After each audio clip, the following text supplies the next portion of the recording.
آپ نے اب ٹارگٹ کیا اور تعینات خود کیا. دوران سماعت چیف جسٹس نے لطیف کھوسا کو مخاطب کرتے ہوئے کہا کہ کھوسا صاحب, ہم نے آپ کو ایکسٹرا مائلیج دی ہے. یہ نہ کہیں کہ دنیا آپ کے خلاف ہو گئی ہے, مثبت سوچ اختیار کریں. ایسا نہ کہیں کہ بدترین الیکشن ہو رہے ہیں. ہم کیسے کہہ دیں کہ فلاں سیاسی جماعت کے امیدوار کے کاغذات نامزدگی منظور کریں اور فلاں کے مسترد کر دیں. کاغذات نامزدگی مسترد ہونے پر جنہیں اعتراض ہے وہ انتخابی ٹرائیبیونل سے رجوع کر لیں. بات ختم. سپریم کورٹ نے سماعت کا حکم نامہ جاری کرتے ہوئے چیف سیکرٹری پنجاب, آئی جی پنجاب, ایڈوکیٹ جنرل پنجاب کو نوٹسز جاری کر دیے. عدالتوں سے ان اہم ترین ڈیولپمنٹس کے ساتھ ساتھ توہین الیکشن کمیشن کیس میں عمران خان اور فواد چودھری پر فرد جرم عائد کر دی گئی ہے. اڈیالہ جیل میں الیکشن کمیشن کے 4 رکنی بینچ نے سماعت کی. پی ٹی آئی قانونی ٹیم کے سربراہ شعیب شاہین کی عدم موجودگی میں, کیونکہ وہ سپریم کورٹ میں موجود تھے, فرد جرم عائد نہ کرنے کی استدعا کی ان کی ٹیم نے, مگر پی ٹی آئی کے وکلا کی استدعا مسترد کر دی گئی. فرد جرم عائد کر دی گئی. قانونی محاذ پر لڑی جانے والی یہ جنگ اب اپنے آخری مراحل میں ہے ناظرین, اور اب دیکھنا یہ ہے کہ ایک طرف ایک سیاسی جماعت کو اپنی بقا کے لالے پڑے ہیں, بقا کی جنگ لڑنی ہے, انتخابی نشان سے محرومی کے بعد بطور پارٹی انتخاب لڑنے کا عارضہ لاحق ہے, تو دوسری جانب پی ٹی آئی کے امیدواروں کی اپنی سیاست بھی داؤ پر لگ گئی ہے. اسی حوالے سے بات کریں گے. ہمارے ساتھ موجود ہیں سینیٹر علی ظفر صاحب. سینیٹر صاحب بہت بہت شکریہ ساتھ دینے کا. بتائے دیجیے گا کہ آج کا دن بہرحال بہت بڑا دھچکا لگا ہے تحریک انصاف کو.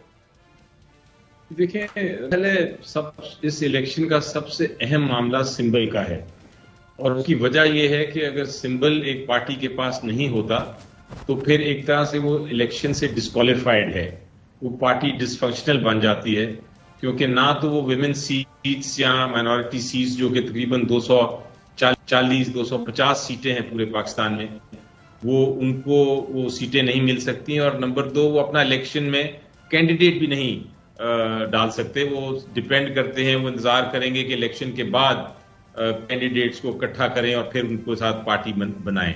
تو اس لیے ایک طرح سے یہ ڈسکوالیفیکیشن ہو جاتی ہے پارٹی کی. اسی لیے الیکشن ایکٹ کہتا ہے 2017 کا کہ الیکشن کمیشن آف پاکستان کے پاس یہ کوئی اختیار نہیں کہ ایک پارٹی کا سمبل چھین لے یا سمبل اس کا انکار کر دے.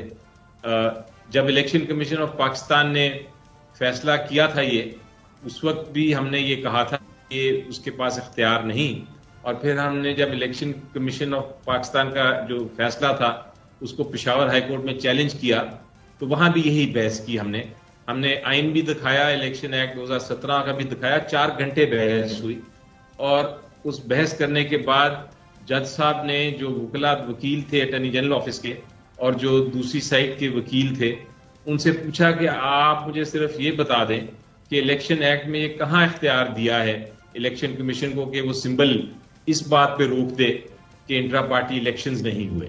اگر آپ یہ مجھے شک دکھا دیں گے کسی قانون میں تو میں یہ اسٹے نہیں دوں گا, لیکن اگر آپ یہ شک نہیں دکھائیں گے تو پھر یہ آپ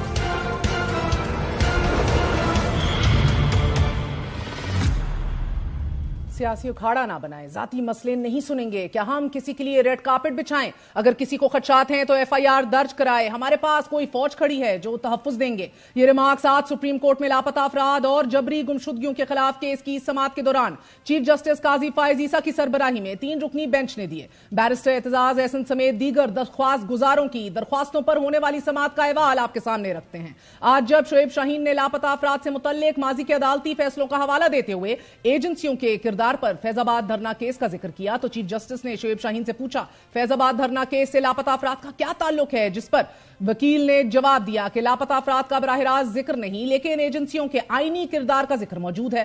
ہر ادارہ اپنی حدود میں رہ کر کام کرتا تو یہ دن نہ دیکھنے پڑتے. دوران سماعت شعیب شاہین نے صحافی عمران ریاض خان کا بھی ذکر کیا کہ جس پہ چیف جسٹس نے کہا کہ اس کیس سے پہلے ایک اور کیس تھا. ابصار عالم میڈیا پر بات کر رہے تھے, انہوں نے ہمت پکڑی اور اس عدالت سے آ کر بات کی. کیا عمران ریاض کو عدالت بلائے تو پیش ہونے کو تیار ہیں, جس پر وکیل نے کہا کہ پروٹیکشن فراہم کی جائے. اس پر چیف جسٹس نے استفسار کرتے ہوئے کہا کہ کیا ہم کسی کے لیے ریڈ کارپٹ بچھائیں گے؟ اگر کسی کو خدشات ہیں تو ایف آئی آر درج کروائیں. ہمارے پاس کوئی فوج کھڑی ہے جو پروٹیکشن دیں گے. آپ اس عدالت کو سیاسی اکھاڑا نہ بنائیں. یہ بتائیں کہ شیخ رشید نے آپ کو کیا کہا. دھرنا کیس الیکشن کیس میں شیخ رشید عدالت آ سکتے ہیں تو اس میں کیوں نہیں؟ عمران ریاض نے کل فون کیا, اس نے کہا جی آنریبل سپریم کورٹ مجھے اگر بلائے گی سیکیورٹی دے گی تو میں حاضر ہوں گا, میں سارے فیکٹس جناب کو پیش کروں گا. ایک اور کیس تھا جو کہ ابصار عالم صاحب تھے, وہ میڈیا پہ بات کر رہے تھے. ہم نے کہا ہمارے سامنے آ کے بات کریں. وہ آئے, سامنے بات کی. کوئی اثر رسوخ والے شخص میرے خیال میں نہیں ہے. وہ آئے, انہوں نے ہمت پکڑی اور سامنے بات کی. یہ بات آپ کے ذریعے کہہ رہے ہیں اگر مجھے بلائے گا ہم کیا ریڈ کارپٹ پہ چھائیں گے کسی کے لیے؟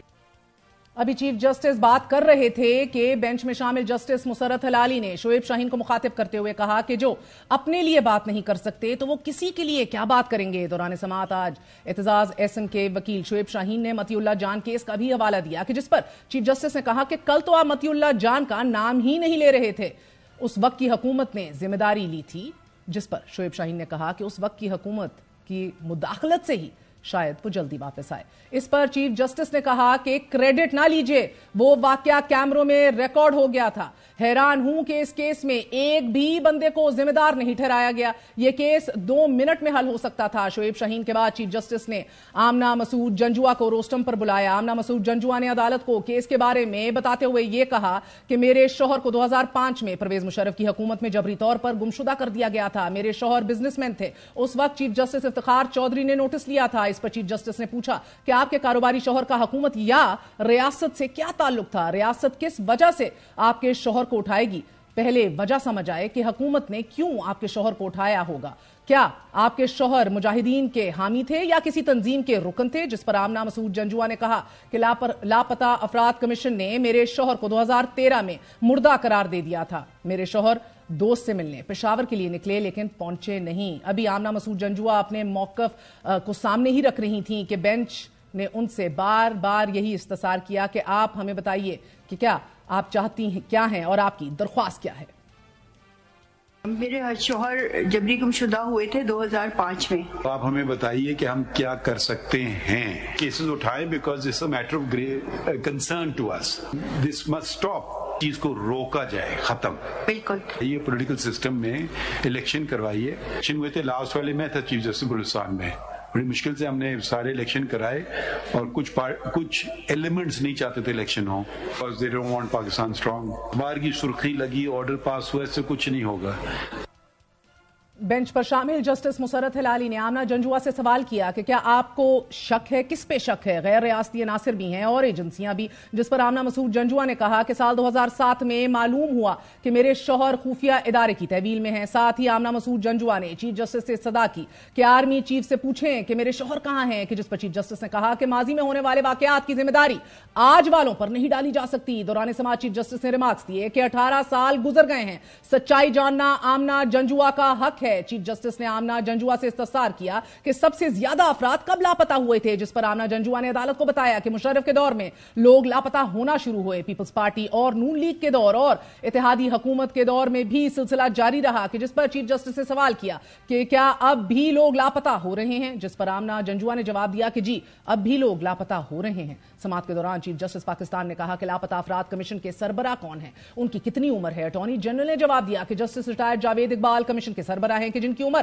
77 سال ہے. ابھی یہ بات ہو ہی رہی تھی کہ رجسٹرار لاپتہ افراد کمیشن کا نمائندہ عدالت میں پیش ہوا. جس پر جسٹس محمد علی مظہر نے کہا کہ کتنی مرتبہ کمیشن کا اجلاس ہوتا رہا ہے, کتنی ریکوری ہوئی ہے. رجسٹرار لاپتہ افراد کمیشن نے جواب دیا کہ اس ماہ 46 پیپل کو بازیاب کرایا گیا ہے. عدالت نے کمیشن کی فارمیشن کے حوالے سے بھی سوال اٹھایا. اٹارنی جنرل نے جواب دیا کہ وہ سپریم کورٹ کے جج کے عہدے سے 2011 میں ریٹائر ہوئے. چیف جسٹس نے لاپتہ افراد کمیشن کے رجسٹرار سے استفسار کیا کہ کیا کمیشن صرف تنخواہیں ہی لیتا ہے یا کوئی اور کام بھی کرتا ہے. ساتھ ہی جسٹس محمد علی نے کہا کہ ایک ماہ میں کتنے اجلاس ہوئے ہیں, کتنے لوگ بازیاب ہوئے ہیں. چیف جسٹس نے ایک بار پھر استفسار کیا کہ آج کل لوگ لاپتہ ہو رہے ہیں یا نہیں, آپ کے پاس کیسز آ رہے ہیں. رجسٹرار کمیشن نے وضاحت دی کہ جی کمیشن کے پاس ابھی بھی کیسز آ رہے ہیں. کیسز آنے کے بعد کمیشن GIT بناتی ہے. اور پھر آمنہ جنجوعہ نے کہا کہ ہم لوگ لاپتہ کمیشن کے پاس گئے, ہم ان سے مطمئن نہیں. چیف جسٹس نے پھر اعتزاز احسن صاحب سے بھی پوچھا کہ کیا آپ مطمئن ہیں اس کمیشن سے یا نہیں. جس پر اعتزاز احسن نے جواب دیا کہ میں بالکل مطمئن نہیں ہوں. جس پر چیف جسٹس نے ریمارکس دیے کہ یہاں اعتزاز احسن سمیت کوئی بھی لاپتہ افراد کے لیے قائم کمیشن سے مطمئن نہیں. لطیف کوسا نے کہا کہ سپریم کورٹ سے بڑی عمارت لاپتہ افراد کمیشن والوں کی ہے. چیف جسٹس پاکستان نے کہا کہ کمیشن کے لوگ کا تقرر کیسے ہوا. سوال کا جواب دیتے ہوئے اٹارنی جنرل نے وضاحت دی کہ وقت کے ساتھ ساتھ کمیشن کے نمائندگان کی میعاد میں توسیع ہوتی رہی.